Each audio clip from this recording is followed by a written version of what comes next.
Friends, જય શ્રી કૃષ્ણ. આજે બા તમને મેથીના થેપલા બનાવતા શીખવાડશે. તો આ થેપલા આપણે તળિયા વગર જ બનાવવાના છીએ અને જેને તળેલું ખાવાની ના પાડી હોય ને તેના માટે તો બહુ જ ફાયદાકારક છે.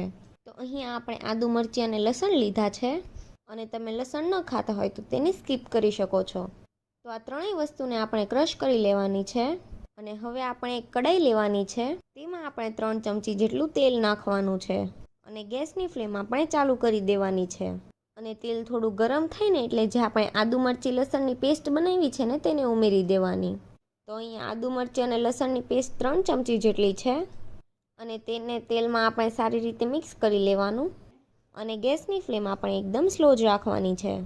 અને હવે તેમાં આપણે ચમચીના ચોથા ભાગ જેટલી હિંગ ઉમેરવાની અને 2 ચમચી જેટલા સફેદ તલ અને પોણા બાઉલ જેટલા લીલા ધાણા અને પોણા બાઉલ જેટલી આપણે લીલી મેથી નાખવાની છે.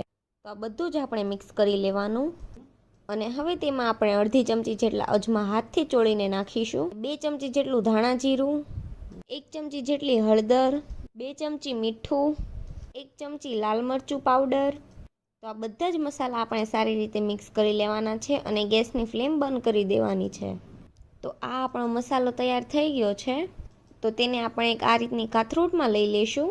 તો આ કડાઈ ગરમ હોય ને એટલે આપણે બીજામાં ટ્રાન્સફર કરીએ છીએ. અને હવે તેમાં આપણે 1 બાઉલ ખમણેલી દૂધી નાખવાની છે અને 2 ચમચી દહીં નાખવાનું છે અને 2 ચમચી આપણે દૂધની મલાઈ અને બધા જ મસાલા આપણે મિક્સ કરી લેવાના છે. તો તમે આ રીતે થેપલા બનાવશો ને તો વણતી વખતે તમારો મસાલો બિલકુલ છૂટો નહીં પડે. તો લોટ આ રીતે જ બાંધવો. તો બધું જ સરસ મિક્સ થઈ ગયું છે. તો હવે તેમાં આપણે 3 બાઉલ જેટલો ઘઉંનો રોટલીનો લોટ નાખીશું અને અડધો બાઉલ જેટલો આપણે ચણાનો લોટ નાખવાનો છે. અને હવે આપણે પાણી વગર જ લોટ બાંધી લેવાનો છે. કેમ કે દૂધી નાખી છે ને એટલે દૂધીમાં બહુ જ પાણી હોય છે એટલે પાણીની જરૂર નહીં પડે. તો અહીં આપણે લોટ ઢીલો નથી રાખવાનો, કઠણ જ બાંધવાનો છે. અને જો તમને ઢીલો લાગે તો ઉપરથી થોડો કોરો લોટ નાખવો. તો આ રીતે આપણે લોટ બાંધી લેવાનો છે. તમે જોઈ શકો છો કે આપણો લોટ એકદમ સરસ બંધાઈ ગયો છે. તો હવે તેની ઉપર આપણે 1 ચમચી જેટલું તેલ નાખવાનું છે અને તેને આપણે મસળી લેવાનું છે તેલ નાખીને. તો હવે તેને ઢાંકીને 5 મિનિટ જેવું જ રેસ્ટ આપીશું, વધારે રેસ્ટ નથી આપવાનો. તો 5 મિનિટ જેવું થઈ ગયું છે. તો હવે લોટને આપણે ફરીથી થોડો એવો મસળી લેવાનો છે. તો અહીં આપણે પરફેક્ટ લોટ બાંધ્યો હતો ને એટલે લોટ આપણો ઢીલો બિલકુલ નથી પડ્યો. અને જો તમારો લોટ ઢીલો પડી જાય તો થોડો કોરો લોટ નાખીને કઠણ કરી લેવો અને પછી સારી રીતે મસળી લેવાનો જેથી એકદમ સરસ મિક્સ થઈ જાય. તો હવે તેમાંથી આપણે લુવા બનાવી લેવાના છે. તો આપણે જેવડા થેપલા બનાવવા હોય ને એ સાઈઝના લુવા બનાવી લેવા. તો હવે આપણે પાટલી વેલણના મદદથી થેપલાને વણી લેવાનું છે. તો તમને એવું લાગે કે લોટ પાટલી સાથે ચોટે છે તો આ રીતે થોડો કોરો લોટ નાખીને વણી લેવું. બહુ ઝાઝો નાખવાની જરૂર નહીં પડે, આ રીતે સેજ જ નાખવો અને જરૂર ના પડે તો તમે ન નાખો તો પણ ચાલે. તો થેપલાને તમારે આ રીતે જ વણવાના છે. તો તમે જોઈ શકો છો કે થેપલું વણાઈને એકદમ સરસ તૈયાર થઈ ગયું છે અને વણતી વખતે પણ મસાલો આપણો થેપલાથી બિલકુલ અલગ નથી થયો અને એકદમ સરસ રીતે વણાઈ ગયું છે. તો અહીંયા આપણે થેપલા પતલા જ બનાવ્યા છે, જાડા નથી રાખવાના. તો અહીંયા આપણે 7 થી 8 નંગ જેટલા થેપલા વણી લીધા છે. તો એક જણ થેપલા બનાવતું હોય ને તો પહેલાં જ વણી લેવાના અને પછી બધા એકસાથે શેકવાના.